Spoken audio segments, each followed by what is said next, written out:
live. Saddam, finish. Saddam, finish. Finish. Masoud. اجوی روژورک و 14/3/1991 رژیم صدام الدهوکی هات رامالین و نما.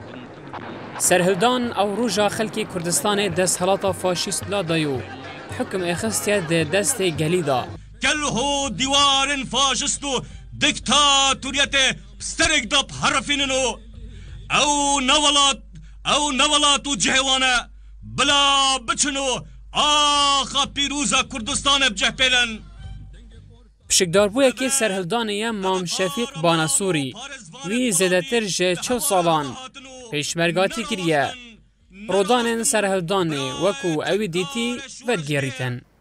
ام چند مروفک امانه تنظیم کردن ریکی خستن شلای دکتر کمال کرکوکی و مقریبیل کنیان جبی نفد دوسکی جوریا نشیم نفد واجی بیجم بوده سمای نفداری بی محمد بلدیشی بی رجب آخرنی فی صدقی صندوق عزدین و نجمدین امروفم کمک امروفای تنظیم کردن شلای واوه و ام وکی لای وانه هر گوت شلای ما ایشت هبت ام ده وجد آشرات داو کو بسال دانا دهوکی اسوا ما اسپیدی زیکو من بش داری کری نامت بری خرال گل خکی ما منستان دی ما فرقستان دی ام چونلی و ام زیادا چون ورنک آلوکا بچه که مقامل گرمک جیش وری بی وکی من دوباره کری ام چونه فایدی هم تقریبا بشنی رو فایدی جیتا ساعت 2 صافی بی ما تا فایدی ما صافی کی وتر منچو حتی افرو پشکدارن روژا سرهلدانه لدیوان و چایخانه آن باس لرودانن و روژه بو گنجان دکن گنجی و روژه به دست کفته که مازن دبینن وکی از گنجه که هنگی عمرم 10 سال با راستی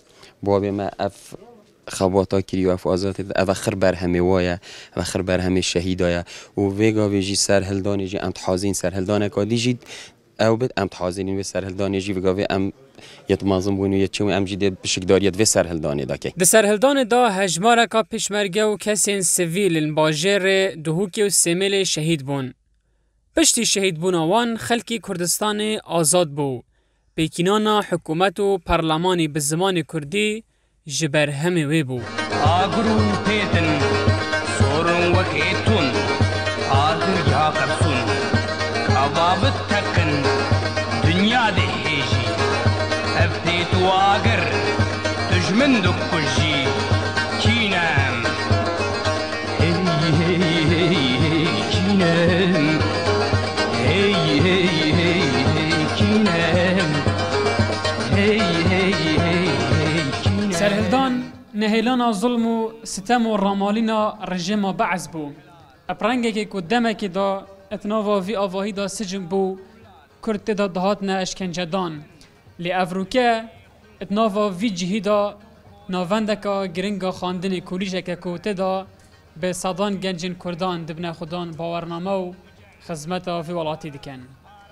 ساعت عاصف آژانس خانی دهو